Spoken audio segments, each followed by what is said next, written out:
I'm Devin Culbertson with Enterprise Community Partners and the SPARCC initiative, and want to welcome you all. Glad to have folks who are joining for this hour and a half in our last webinar of the year.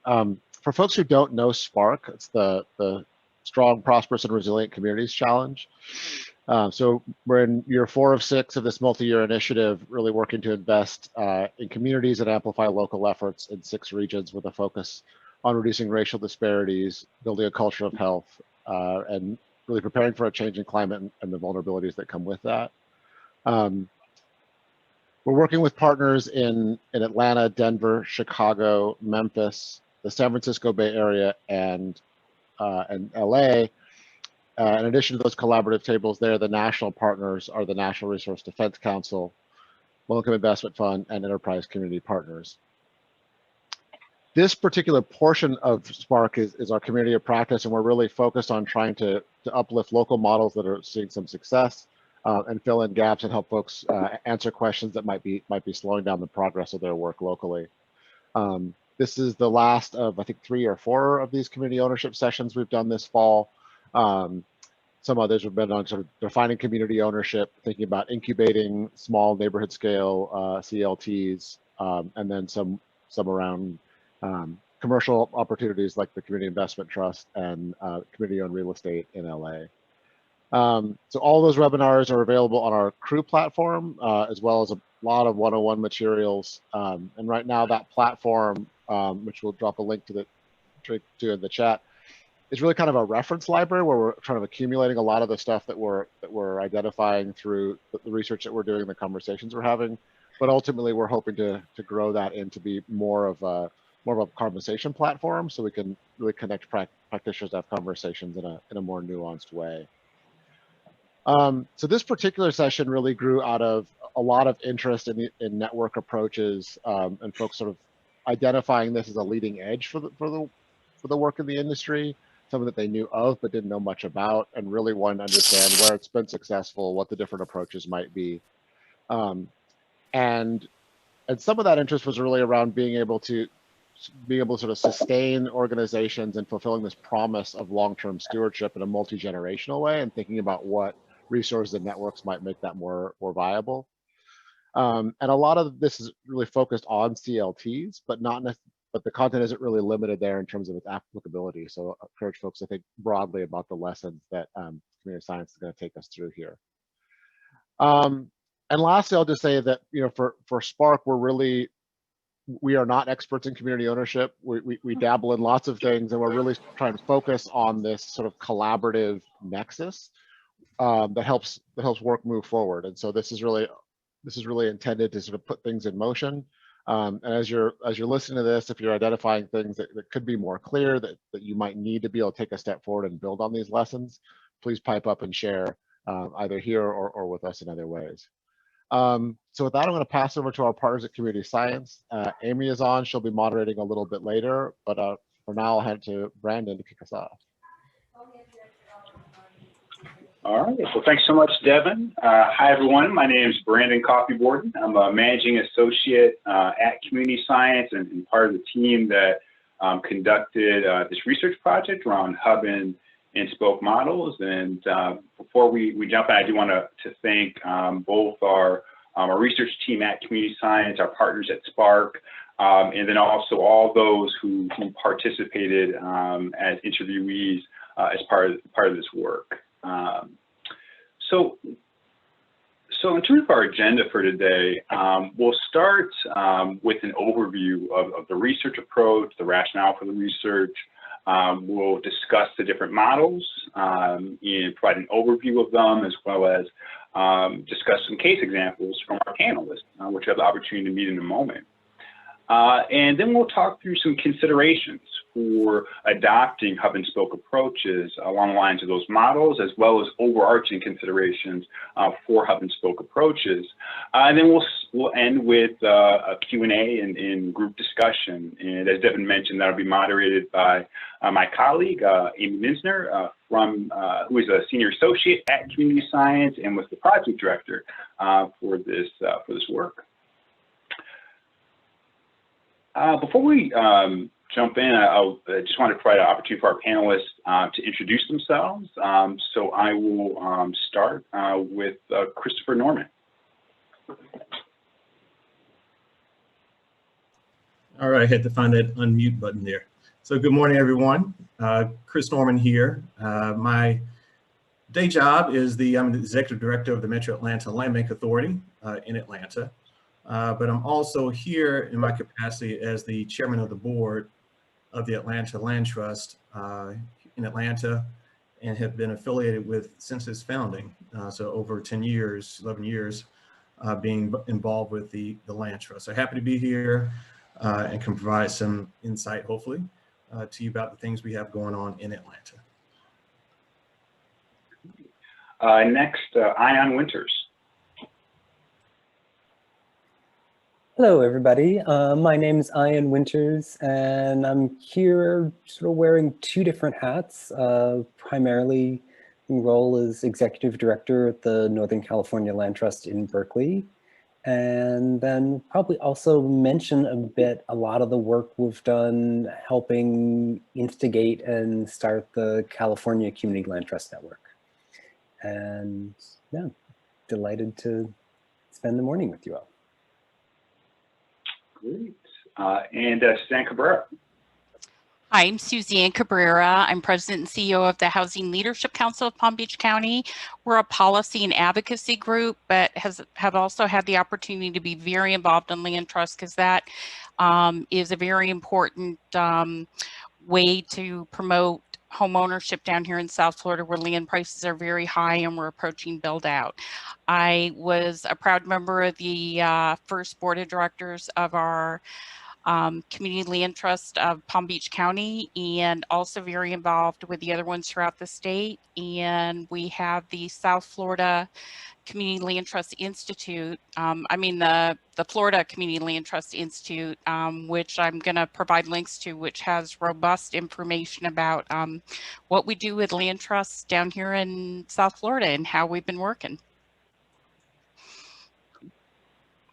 Well, thank you so much to our panelists for being here. And to start, I'll provide a little bit of a description of the motivation for the research project. And so Devin alluded to this earlier, that really the project was motivated by some interest expressed by SPARCC stakeholders around understanding models that, on the one hand, combine or aggregate some of those key functions that CLTs must do, right? Whether from back office functions to advocacy and everything in between, but while also making sure to maintain equity between whatever that central hub organization is and what those spoke organizations are, as well as ensuring that resident voice and community member voice is integrated as well. Of course, that reflects the ongoing conversation in the field that Devin noted about trying to find a way to combine some of these functions to reduce costs, especially of entry as a CLT, addressing some of the capacity gaps that organizations might have in terms of trying to get into a role as a CLT. Then also to gain some efficiency, but at the same time trying to maintain equity. So really the overall purpose was to identify and describe different hub and spoke models, generating lessons learned for how to establish a hub and spoke infrastructure, and then really reflecting on how to maintain equity between a hub and the spoke entities. And so our research approach it began with 3 key informant interviews, which we used to select and identify in several models, and then selected 3 based on those conversations to focus on. One was a central server approach, which we'll talk about more in a moment. Another was a backbone incubator approach, and then also a network approach. And then from there, we identified examples of these 3 models and conducted 6 semi-structured interviews with representatives from those hub organizations, and then also reviewed key documents and other materials that were produced by those hub organizations. And of course, course, you'll get to hear from 3 of those individuals that we spoke with today as part of our webinar. So I'll start with the first model that we identified, which was a central server. And by central server, here we're really thinking of a single entity, a single incorporated organization that really has the primary role of trying to share its expertise and its capacity with other partners and organizations in the city or region. And really envisioned as a one-stop shop for community partners and others to provide multiple kinds of services under a single roof to the entire state or the region. And you can see here on the slide, there's kind of an example here, a depiction of what a central server might look like with the central server here at the core, at the center here, and then other organizations connected to it for support or for partnership. So with that overview, I'm going to hand it over to Chris Norman, who's going to talk a bit about the experience of the Atlanta Land Trust as they pursued the central server model over 10 years ago now.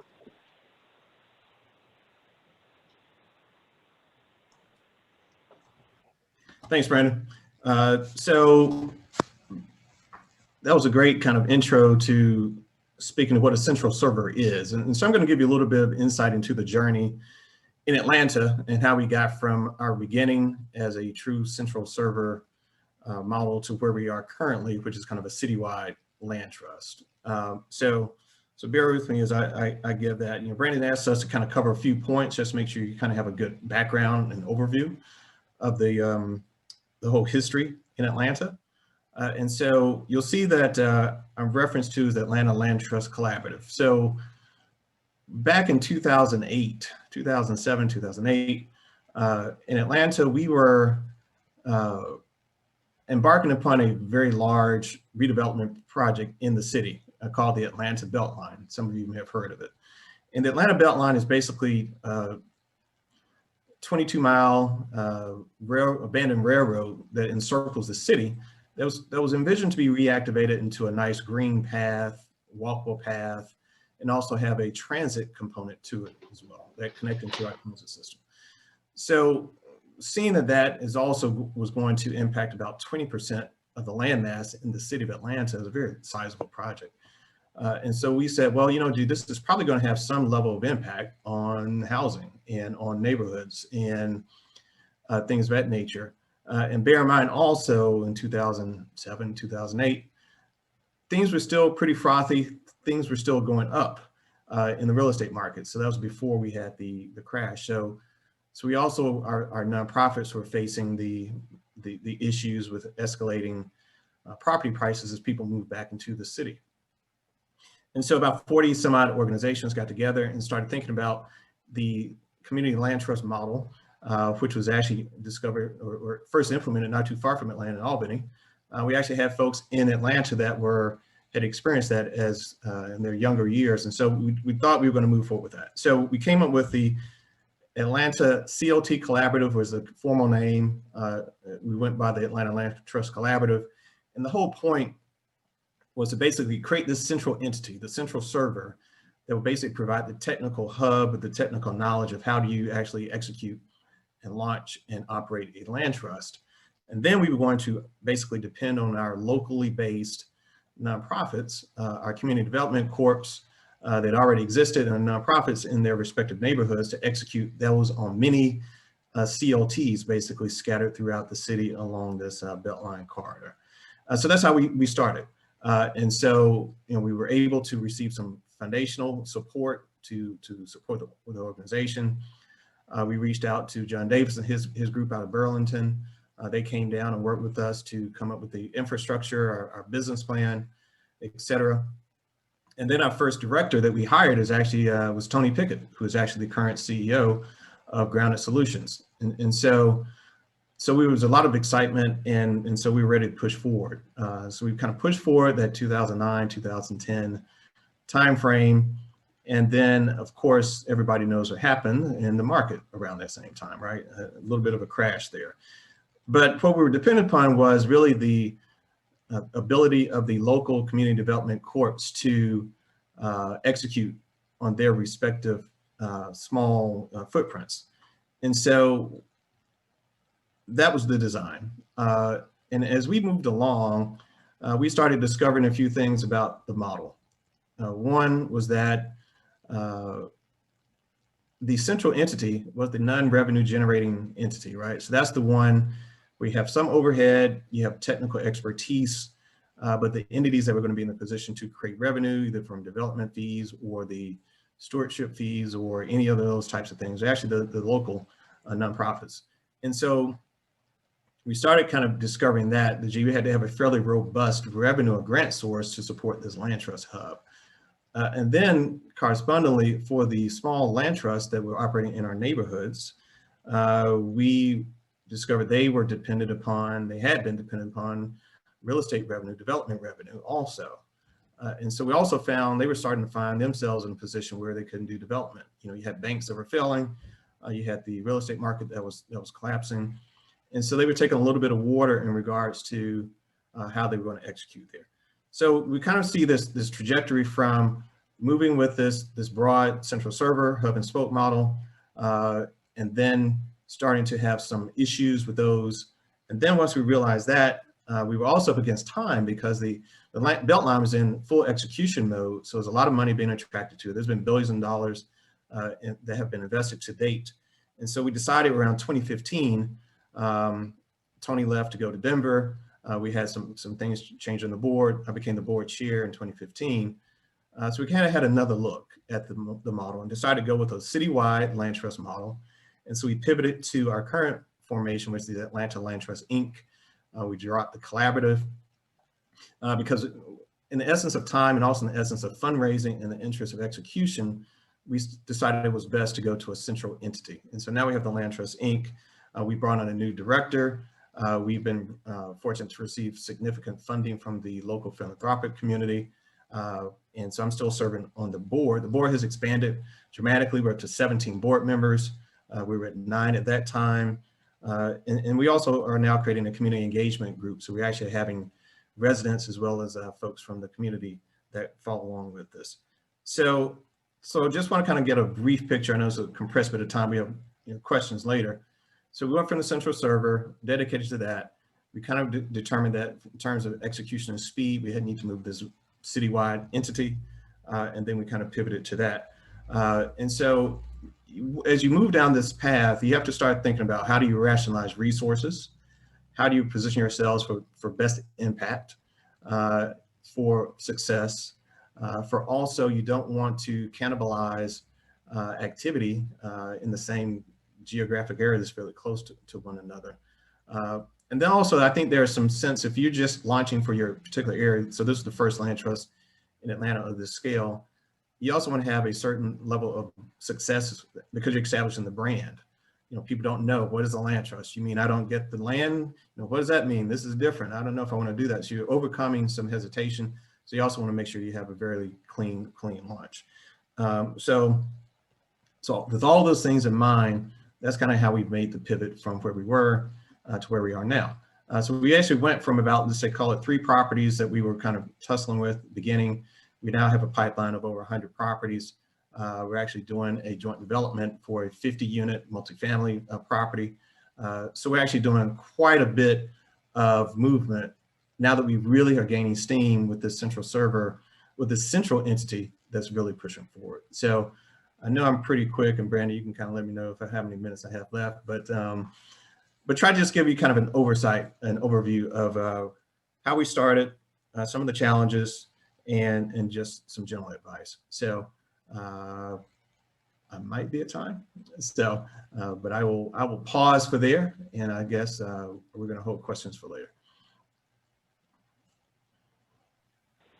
All right. Well, thanks so much, Chris. We appreciate you providing that insight into in Atlanta. And next, I'll move to talking about the backbone and incubator approach. So when we're thinking about the backbone and incubator as a model, it's really a model in which an organization within the CLT ecosystem in the community steps up and really serves a role to coordinate and support the work of other CLTs or other partners in the community, and may take on some administrative functions on behalf of those partners. At the same time, it's an organization that's really helping to support startup or smaller community land trusts, and this could be through free or low-cost assistance, technical support, providing back office functions, and even bringing the entity into the organization to incubate it, of course, and then with the eventual goal potentially of that organization spinning off into being an independent entity.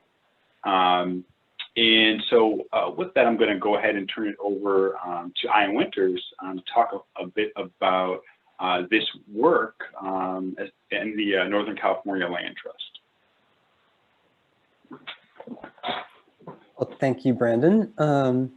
So the Northern California Land Trust. We're a bit of a hybrid of a bunch of different things, in part because we're founded 48 years ago. And, you know, after 48 years as an organization, you tend to have accumulated a lot of different things and a lot of different strategies you've tried.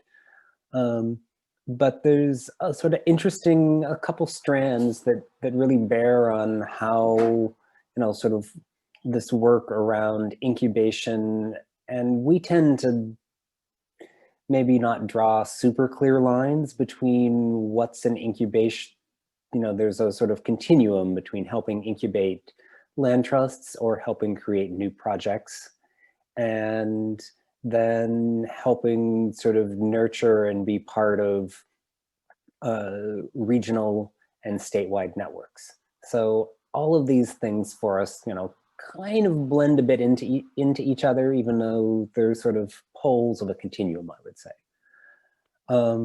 So NCLT got started in the Bay Area, and our original mission was actually really to be an incubator.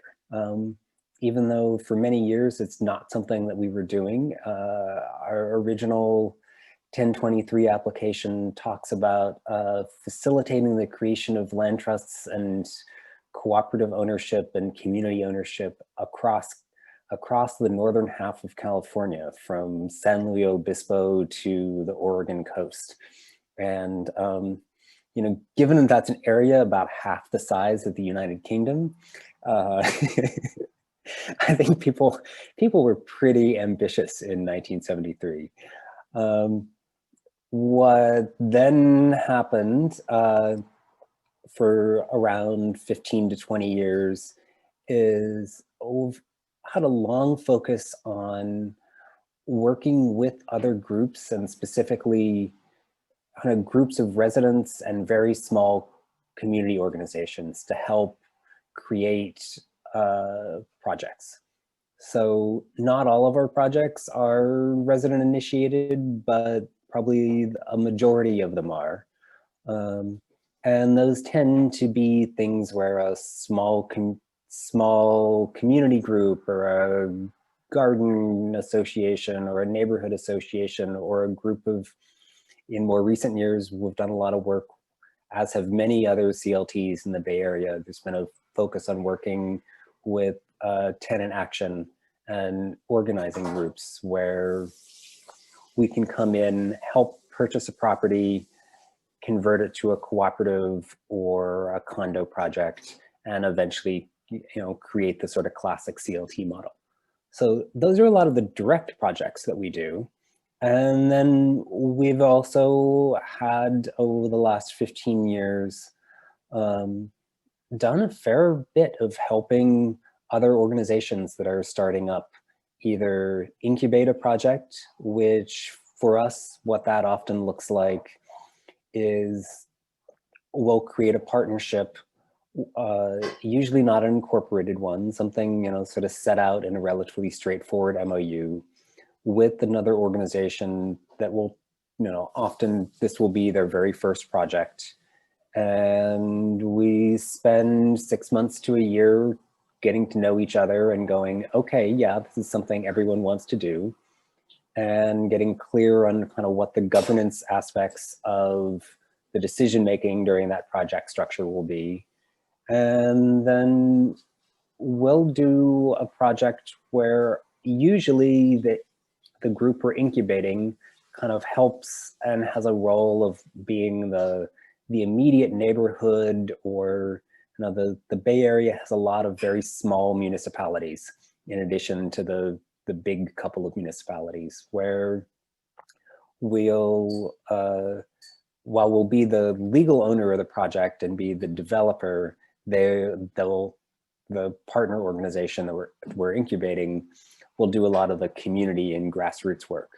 And we make a structure so that, in a sense, we're also acting as a guarantor, so that if something happens to the emerging group over time, we're the sort of backstop of, yes, the project is still going to meet its affordability guidelines, and we're going to guarantee the investment, and we're going to make sure that nothing happens to that.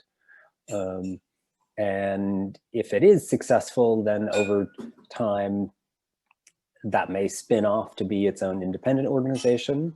And at the moment, we're in a lot of conversations about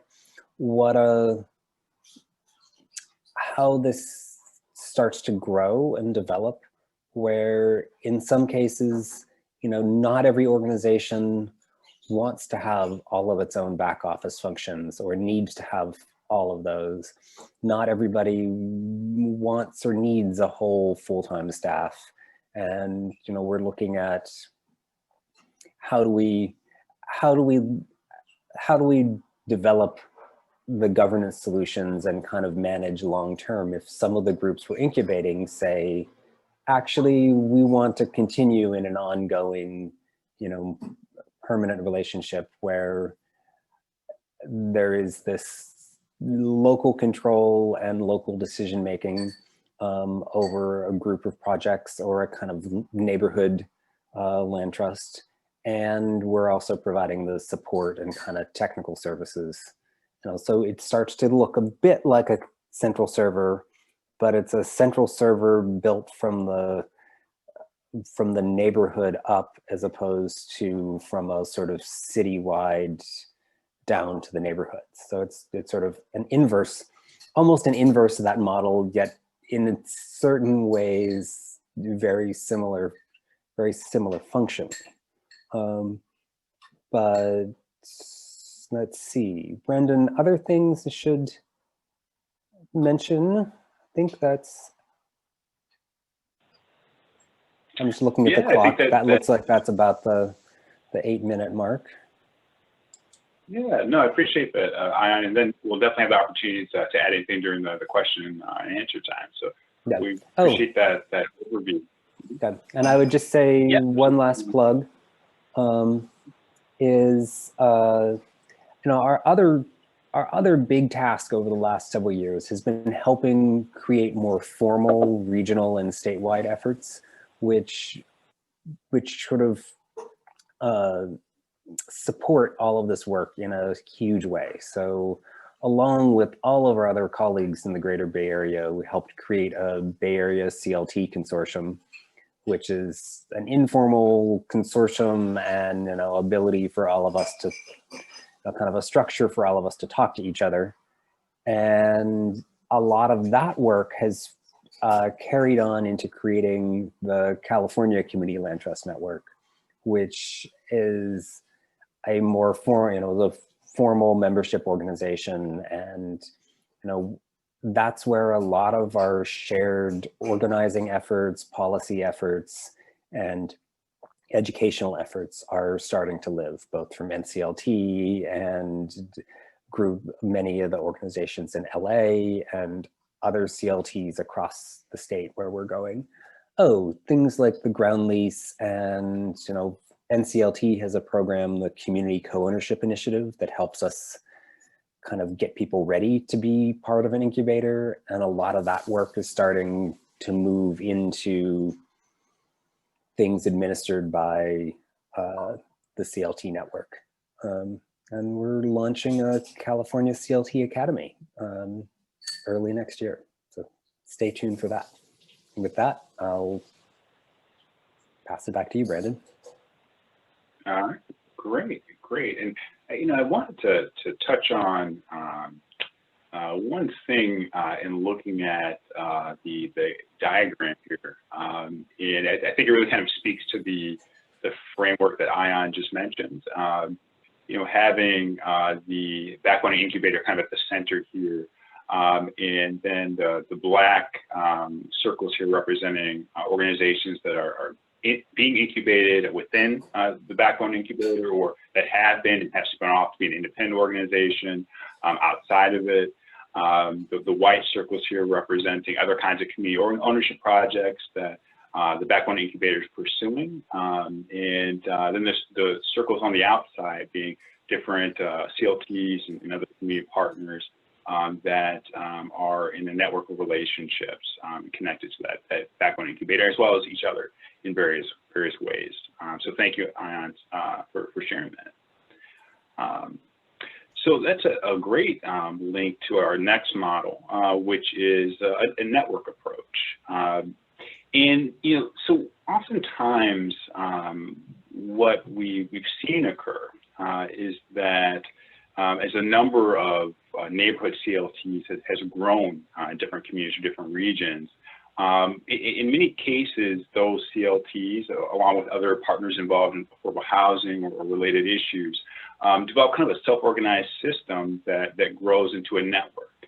Those organizations join together to gain legitimacy, to advocate for shared issues, to try to serve community member or resident needs more effectively, try to access or leverage or obtain resources, to try to learn or build capacity to do their work, to try to share risk, or to simply address complex problems or issues that are beyond the capacity of a single organization to address. And you can kind of see here on the slide a depiction of this network approach, where you have three organizations that have developed a network relationship and are connected to each other for some kind of shared purpose. So with that, I'll go ahead and I'll turn it over to Suzanne Cabrera, who will talk about the South Florida Community Land Trust Network's experience. Okay, happy to be here this afternoon. Basically, in South Florida, our CLTs all started in about the mid-2000s, and we had a number of them in place when we did start the South Florida CLT network in 2012. And we came together for the same reason a lot of groups come together. We had an opportunity to get some money for capacity building and really improving what we were doing. So that was our big opportunity through this program CHIP, Cornerstone Homeownership Innovation Fund. It was funded by a social impact fund, and we were able to take advantage of it because we were all loosely working together. So when this opportunity came up, and as so many of them come up, you only have, a month or so to kind of get your act together and apply for the funding. And we were able to do that, develop some MOUs and quickly sign it. And we were one of only 8 groups nationwide and the only consortium that got this kind of funding to go through this process. And there was another goal of the Urban Institute to really study the impact of deed restricted, or in our case, CLT homes on home ownership, and if there was a difference between traditional home ownership, did people achieve the same goals? So we had to do a lot of data and reporting and had a lot of work to do, but Urban Institute could follow up with these families, and they did so 5 years later to really see how they were doing, how things were tracking. But it really gave us an opportunity because they provided a lot of capacity building and opportunities for it. So there was a lot of work, but it was well worth that work. And we were fortunate to administer the network. We we're a housing and advocacy organization that doesn't do any development or run anything. So we were the ideal one to kind of take on these tasks, because many of our CLTs down here are staffed with 1 or 2 people, and I don't know how they do all the work they do. But basically, one of the most important things we did, and I'll give you a great example all in the beginning, that we were able to accomplish was the safety in numbers idea. We had lost all of our local lenders by the early 2012. We'd just been through the recession, and banks were merging and doing a lot of other stuff, and somehow they lost focus on community land trusts, and we knew we were in trouble if we needed to do a resale or sell a new home. So we banded together and got a lot of help. I keep hearing Burlington and these other folks that we were like, oh, we had them, and we got the benefit of having them help us. So we all came together really to sell our lenders on the value of community land trusts. So we had an event called Community Land Trust Partners You Can Bank On, and all the existing CLTs, I don't think any of them could have gotten a lender on their own, but when we all came together and talked to them about the benefits, the special CRA credit they could get, and that it's worth their effort because they get a lot of loans from all of us, and it would make the investment worthwhile. That's the reason we came together, and we had success. It was wonderful. We got lenders to really recognize us, and the fact that there was more than just a CLT loan here or there really impressed them. And I think just the fact we could work together. And another thing that our network was able to do that made it a lot easier for banks to work with us is work on a common ground lease. So we all had different ground leases, and we still needed to have some individual components in there, but we went with a common ground lease, and all those different variances were handled in an amendment to explain that. So we could hand all this stuff to the bank in advance and say, how does this look? What concerns do you have? And once you're lending to one, you can pretty much lend to all of them. And there were so many other tasks we had to handle together. We had problems with appraisals at one point. How do people appraise things? Stewardship. I mean, it just went on and on as to what that group could really work together and handle. And in the beginning, we honestly had to sit down and discuss issues, what needed to remain local. We thought about a central server model. We were actually pushed toward that, but we decided there were some things we could do really well together on, and some things that needed to stay local, like land acquisition, development, stewardship, that needed to be close to the communities and close to the families. And we were very honest about that and had regular meetings about that. And I think that that was part of our success, is just our trust and communication. We were lucky enough to be able to upgrade what we did to the state of Florida through the Florida Community Land Trust Institute. When all these CLTs started really hopping again, our state organization took over and provides phenomenal resources. So I have had them add the link to the Florida Community Land Trust Institute page. It's staffed by the Florida Housing Coalition. I know we have a member on today from there. And they offer phenomenal resources, including a CLT primer, manuals, legal documents, policy papers, and we're working on a new certification program, which will make it easier. Oh, dang, well, you only took care of your own waters.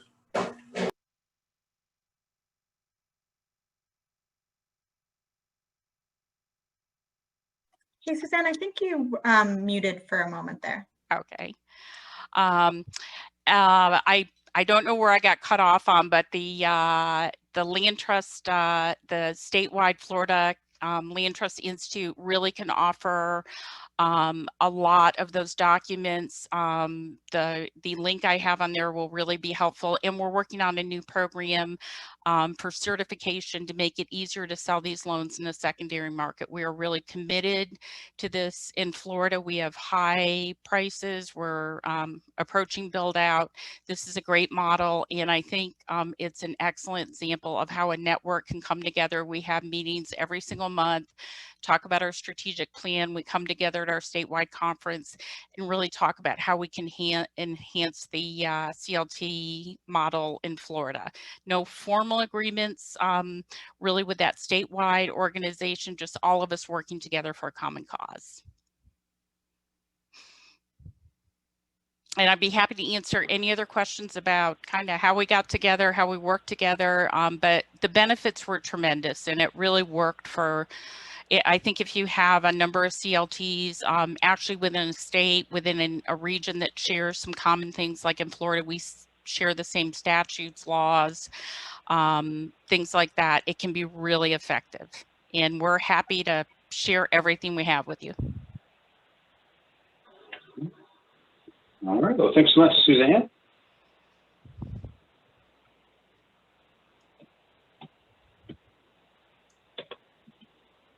All right, great. So next, I'll move into some considerations based on the three examples that you've heard from today, as well as 3 others that we spoke with as part of our research.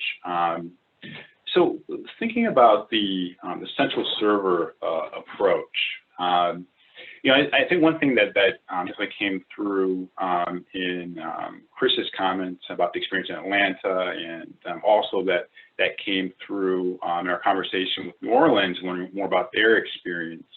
You know, one of the things that we found is really the very complex context of affordable housing development often placed a very high burden on an organization that was setting out to be a central server, and that in many ways made that approach difficult to sustain over time. And because of that, you know, a consideration as an organization is thinking about what central server approach might work best, it's really consider maybe a shared structure of different administrative roles across organizations, perhaps through a network, perhaps through a set of backbone organizations. You know, that structure could involve multiple organizations taking on various administrative roles, trying to create a comprehensive system of support within a community or within a region to really fulfill the needs of CLTs. And within that structure, there may be a lead organization that serves a key role as a backbone, but administrative functions could potentially be more widely distributed than in a more central server approach. So just something to consider.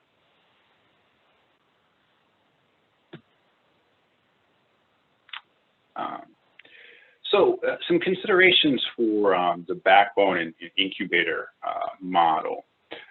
So yeah, I think one of the things that certainly came out of the research project, I think that was spoken to by Ion and the history of NCLT within California. You know, as one is considering an organization that could serve as a backbone, thinking about, you know, are there organizations that are already playing a role as a broker in the community? You know, organizations that are connecting different communities of stakeholders together, that are serving as an intermediary for different kinds of resource exchanges in the community, that are connecting different segments of the CLT system together that might not actually be connected were it not for that organization. Those kinds of organizations can be an ideal backbone organization within the community. You know, another consideration broadly is just the characteristics, the structure, the capacity of that potential backbone organization really has to be carefully considered before it's taking on this role as a backbone and an incubator. You know, thinking through some key questions. You know, does it make sense to have an existing organization play that backbone incubator role? Does it make sense for a new organization to take on that role? Again, if there's an existing organization playing that role as a broker in an informal way, does it make sense to formalize it within the community? You know, does the organization that would seek to step up and be that backbone and incubator, does it have the excess capacity to play that role? And then really, who's going to fund and support that infrastructure? You know, the salaries, the benefits, operating expenses, all those things in the short term, and then also thinking toward the long term as well.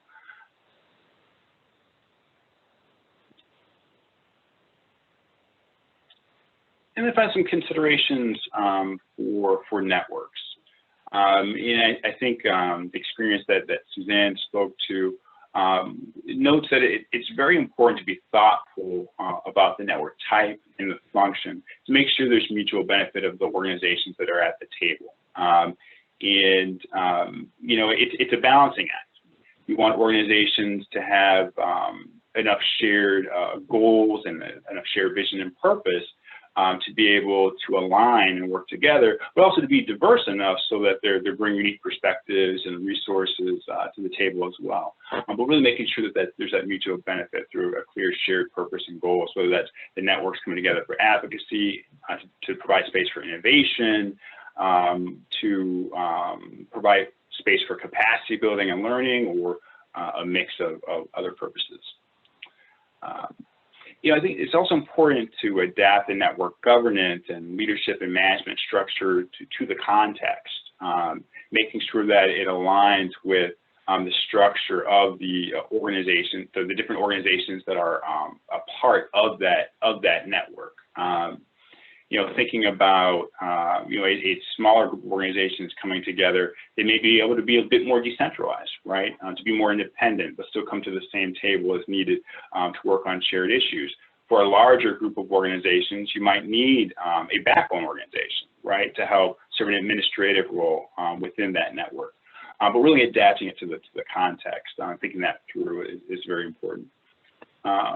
And also, you know, I think that this is something that was spoken to by both ION in terms of how the Bay Area Consortium has kind of that work has developed in some part into a broader network in California. And then Suzanne's point about how the Southeast Florida experience has also kind of matured into a statewide effort. Being prepared for the fact that network dissolution or transformation is needed as the environment changes. You know, networks emerge to deal with a specific kind of contextually embedded issue, and sometimes they have a natural life cycle, right? And so continuing to revisit, you know, has the network reached a point where what it can offer has been maximized? Is the reason the network was developed still a core issue for the community? Is the network still demonstrating its original value? Is its vision still valid?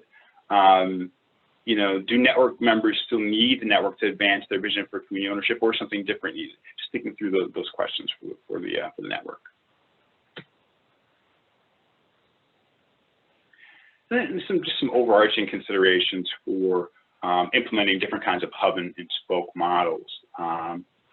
You know, I think all of our speakers noted this, the importance of making sure that the responsibilities of the hub organization, the spoke organization, are clearly articulated.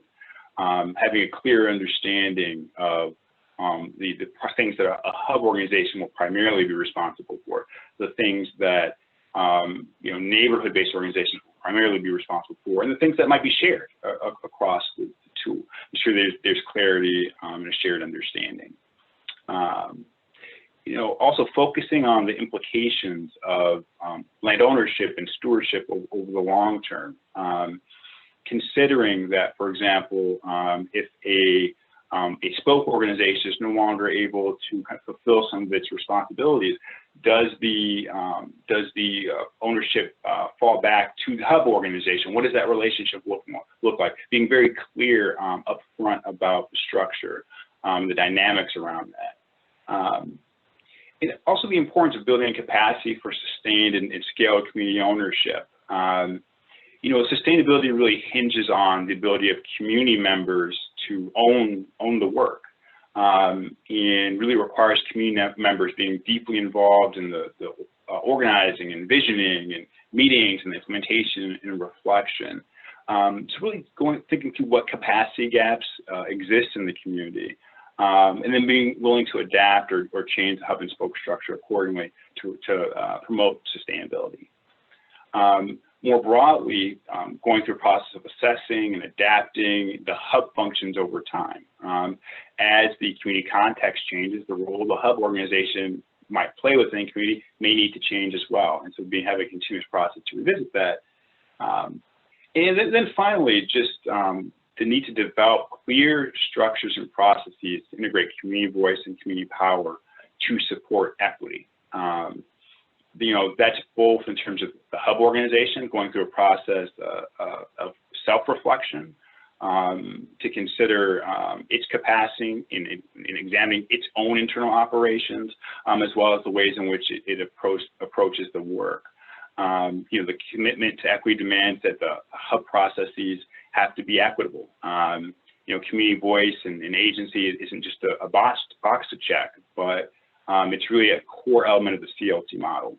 And so those strategies to build authentic partnerships have to be there, including community members as part of the hub entity team, providing, community members compensation for their time and their contributions, all those sorts of things that promote integration of community voice and community power. So with that, I will go ahead and turn it over to my colleague, Amy Minster, who will facilitate our question and answer and discussion. Thanks, Brandon. And thank you to Chris and Ion and Suzanne for sharing their experiences. We have a couple of great questions, and I'm hoping they'll continue to flow in as the conversation occurs. The first one is for you, Chris. The participant asked if you could provide key differences with what you pivoted into and how that changed from what the trust started as at the beginning. Sure. I think I probably went by that fairly quickly, so it may not have completely been clear. So we pivoted from a central server, whereas we had the Atlanta Clt Collaborative was to serve as the technical hub that would provide support via legal, administrative, and kind of consultative to our CDCs and nonprofits that were in their local neighborhoods that would basically launch neighborhood-based CLTs in their name. So one neighborhood we have is Pittsburgh. So there'll be a Pittsburgh land trust supported by the Atlanta Clt Collaborative. And so what we pivoted away from is that, and then also that land would have been, for those particular properties, would have been held by those locally neighborhood-based CLTs. So we pivoted to a citywide land trust, in which now the land is held by the Atlanta Land Trust, Inc. And the Atlanta Land Trust, Inc. drives all the development. It drives the governance. It basically, so in essence, we kind of collapse all of those disparate CLTs into one large land trust that now operates throughout the entirety of the city. And since we actually operate around the Beltline, there's 45 neighborhoods in that particular geographic region versus having individually based neighborhood CLTs. So hopefully that helps clear that up a little bit. That's awesome. And yes, Vanita said thanks. Okay. So I think the next question would be great if maybe at least a few of you could answer, because I think you're going to have unique experiences in your communities. Maybe you could start. It's a two-part question, so but they're related, so I think it's good to share them together. So how to engage community members so they're more attuned to messages around building wealth through real estate, and how to meet the concern that this method will not leave an inheritance the way private property will. Okay, so as far as kind of communicating with the residents and the difference in wealth, for the Bay Area, the difference between an affordable unit and a market rate unit is so vast that we often use the example of, and really encourage people to think about, what's the difference between your housing costs and the amount of wealth building that you're doing as a renter versus the amount of wealth building and kind of family assets you're going to develop as a CLT homeowner? Because if you are making, if you're able to afford a $300,000 unit, which is sort of a CLT unit in the Bay Area, that's a household income of 60 to 80,000, depending on your down payment, and you're not in the running for $1.5 million 2-bedroom bungalow, unless you have some different resources. So that's one thing that we really look at. And we also we're working on a lot of outreach materials specifically for kind of planned giving use, that there's a lot of people in the community that, you know, they bought homes for $20, $30, $100,000 that are now multi-million-dollar properties. And they are interested in giving something to their heirs, but they're not necessarily interested in giving them $1.5 million. So we've had some pretty interesting conversations around that. And also, to be clear, CLT homeowners, when it's a condominium or a single family home, that can be left to your heirs, you know, and it's just that the value of it, if it's resold, is not going to be a multi-million-dollar property. It's going to be restricted by the CLT appreciation model, whatever that happens to be for your community. Thanks. Chris or Suzanne? I know, Suzanne, in the network model, this is probably a little bit less relevant for you, but it sounded like you had some community land trust experience also. So just thinking about engagement of the community and helping them get comfortable with the CLT model. That's so important. In fact, you also have to get your municipalities and everybody else comfortable with the model. So educating was a huge part. And it depends on what the CLT was formed for. We have one CLT that is preserving a historically Black neighborhood. So our Delray Beach CLT. With other ones, we really have to show people the advantages of it and demonstrate it to them. We have some really good videos. I know one of our members has a really good video on our site about that. And we try to be realistic and have good expectations about this, that this for most people is going to be an alternative for renting or enable them to get into a home they otherwise couldn't. I'll be honest with you, if folks can afford a market rate home and get that appreciation, God bless them and go for it. But we also show them under our model, if they can't do that and do want to buy a CLT home, how much better they'll be off after 10 years in that CLT home than they would be renting, where at the end of it, you get your deposit back if you know how to clean your oven really well. But under our model, they will get significant appreciation and have that opportunity probably to go onto a market rate home.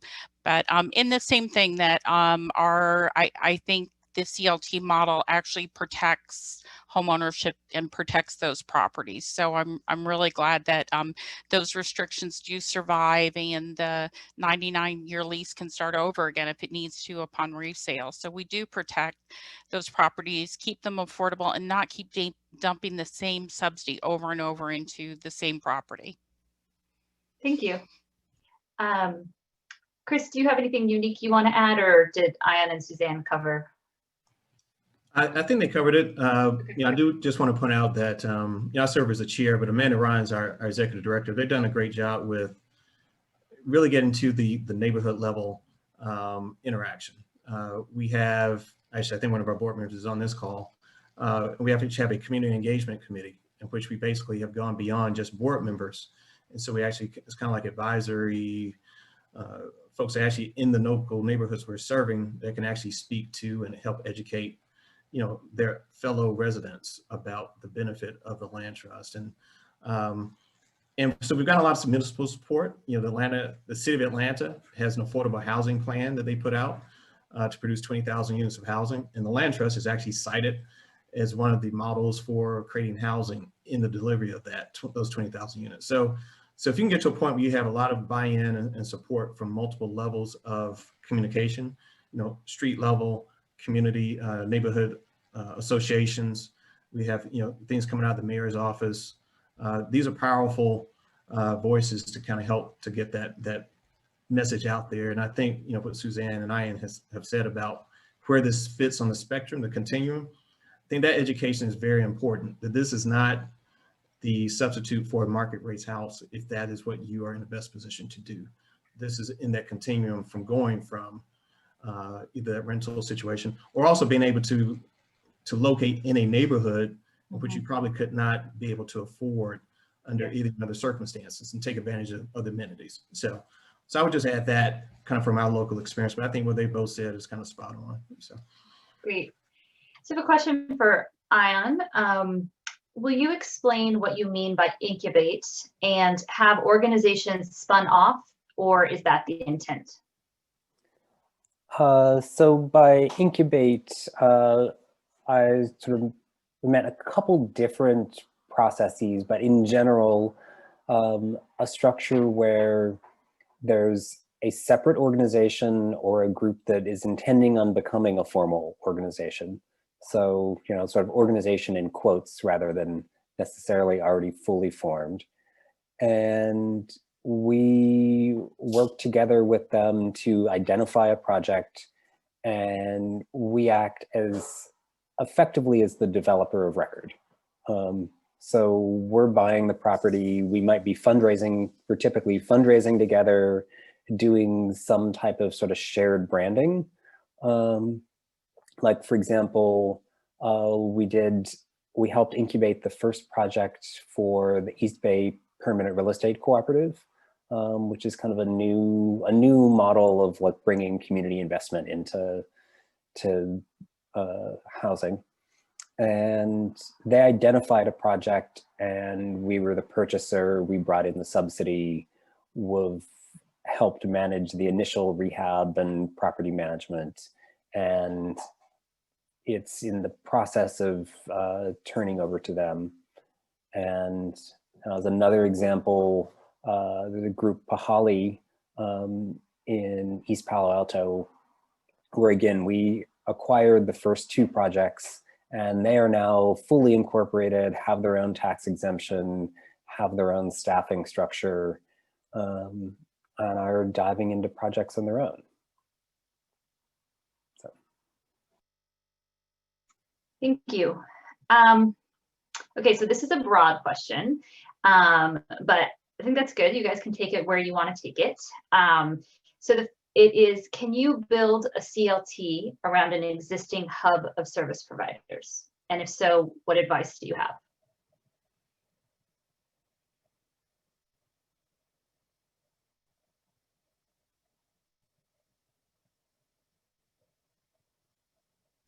I would think it would depend on the area and what the goals are. I know in South Florida, we're very concerned about preserving affordability, preserving neighborhoods.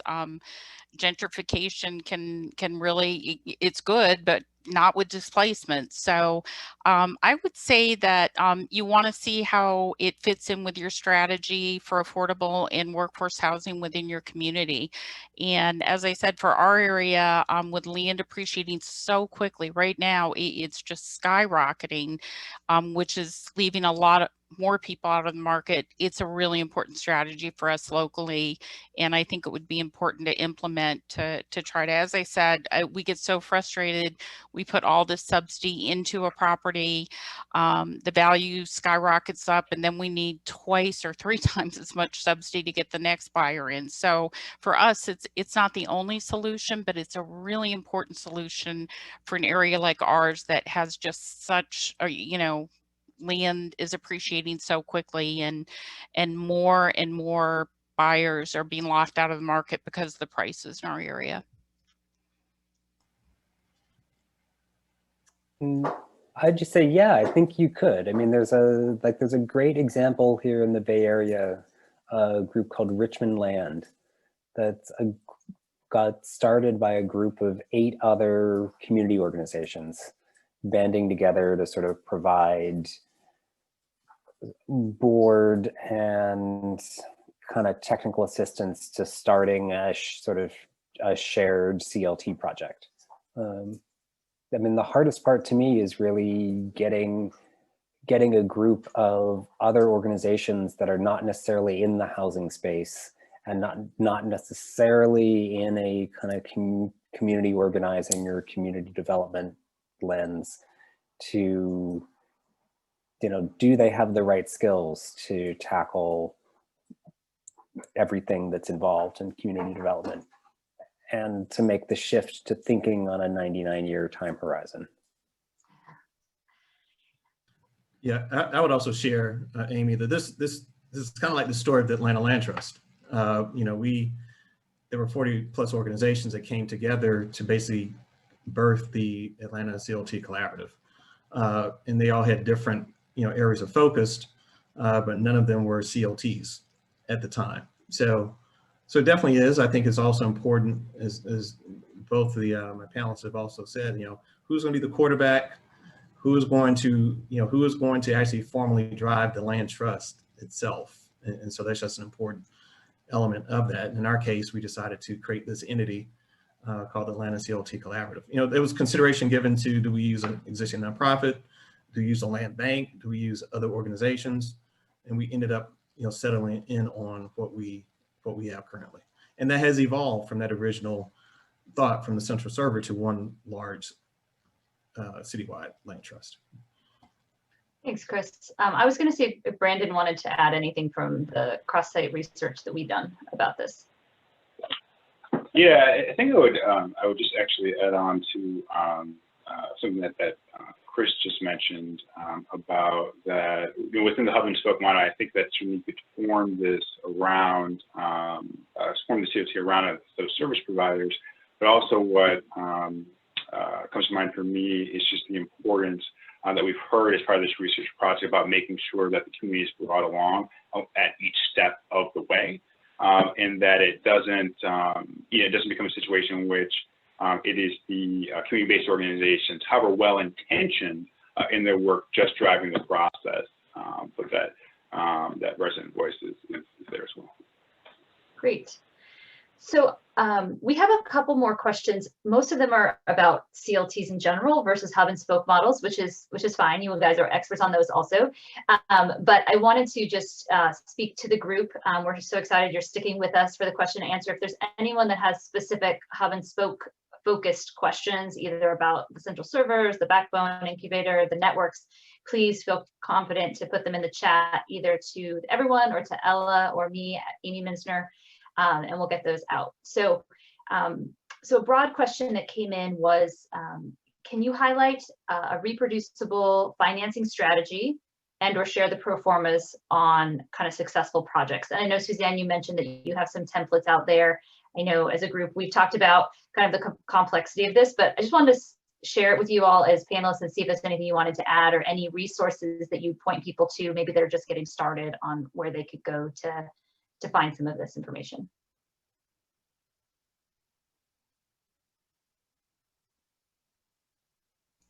We know financing artists, right? I had to say, I had mentioned, and we put the link in there, we're happy to share anything in terms of like how the individual land deals work and how they preserve subsidy. A trickier issue, honestly, for us has been raising the funds necessary to operate the CLT. And that's something where we had talked about going together with a central server model. Where can we get some value in taking those tasks that we are all doing separately.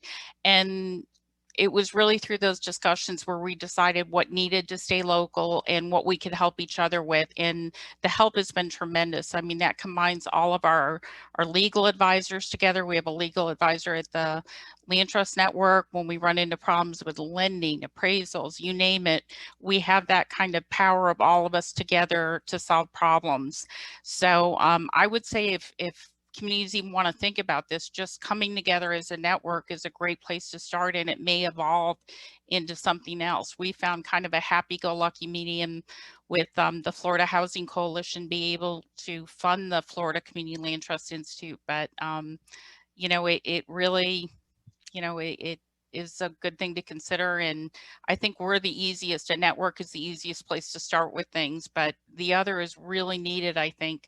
I'm so impressed with the incubator model and some of the other as far as really trying to help some of these fledgling efforts get off the ground.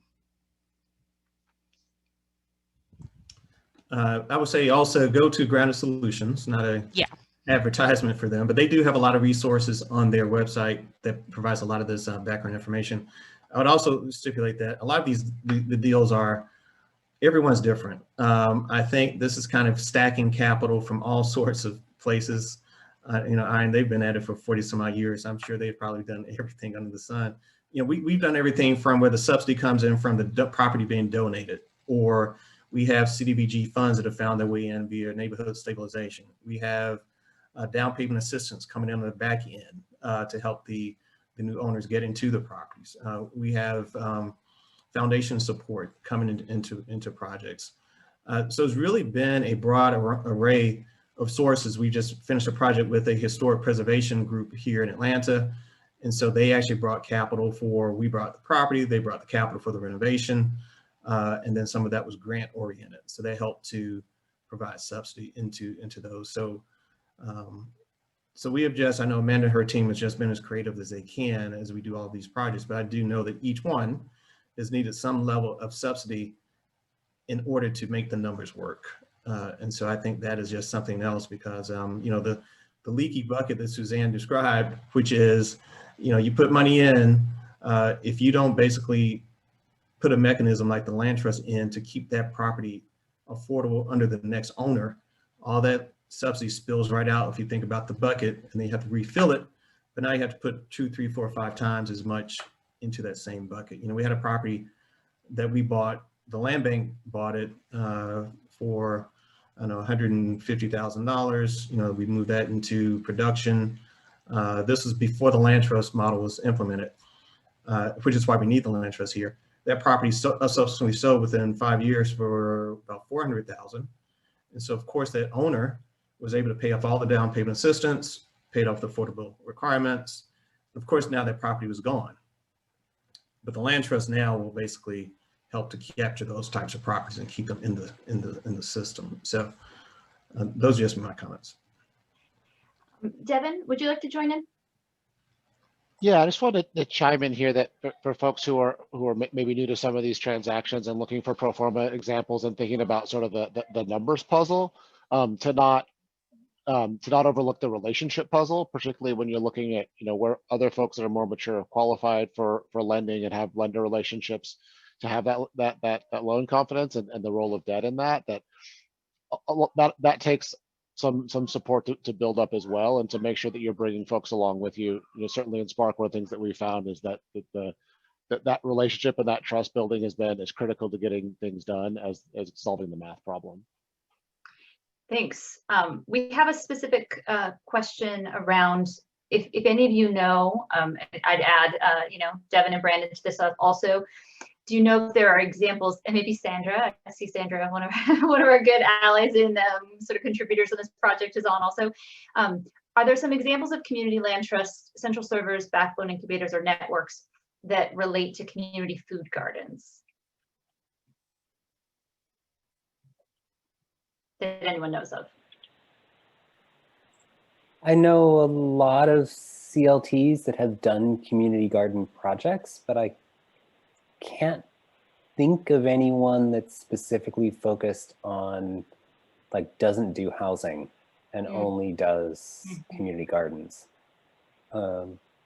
There's a giant community garden network in Berkeley, but I mean they are not a CLT. They're a kind of operator. And I'd also just say, if there's anyone, is there anyone on the call that has any experience? At this point, we're a cozy 45 people. So we welcome you to unmute and share. If so, we will. One of the things we're going to be wrapping up in the end. We have about 10 more minutes. If we have, I have a few more questions that we can discuss. But is kind of continuing this conversation as a network in ongoing, people that are interested in sort of wrestling with these issues. So that could be a topic that sort of is out there we could do a little research on. Okay, so the next question would be, when it comes to staffing, and this is again kind of a CLT question, how can we train community members to help operate the CLT?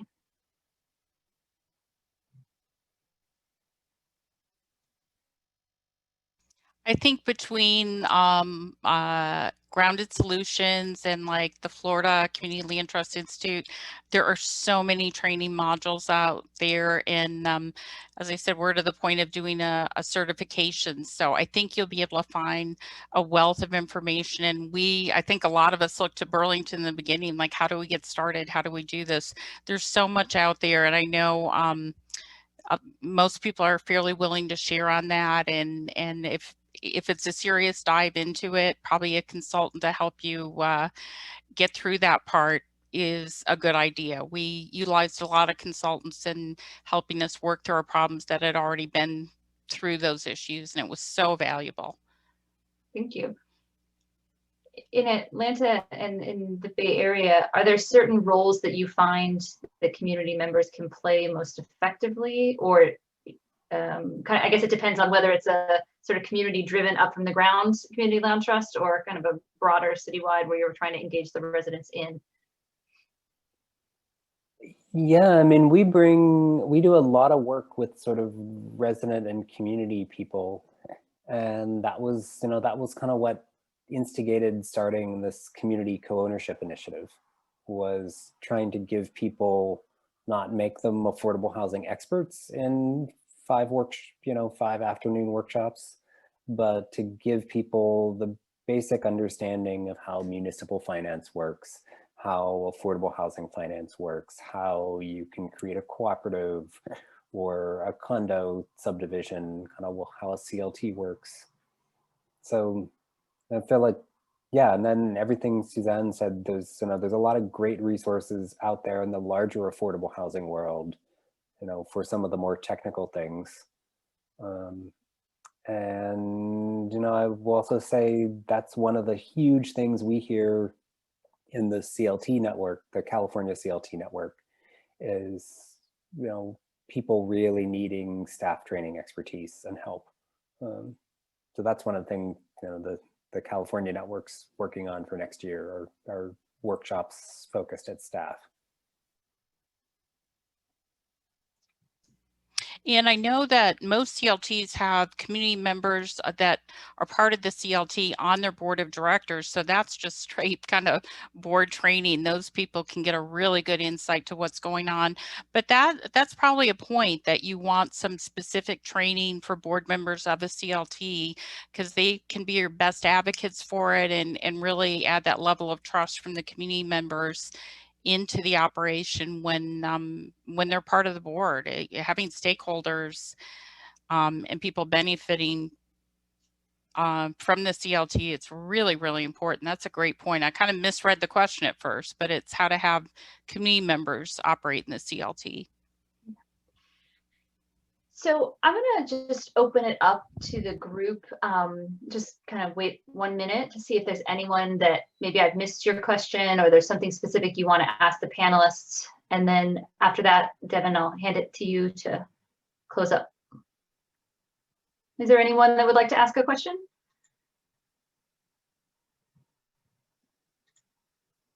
Okay. Devin?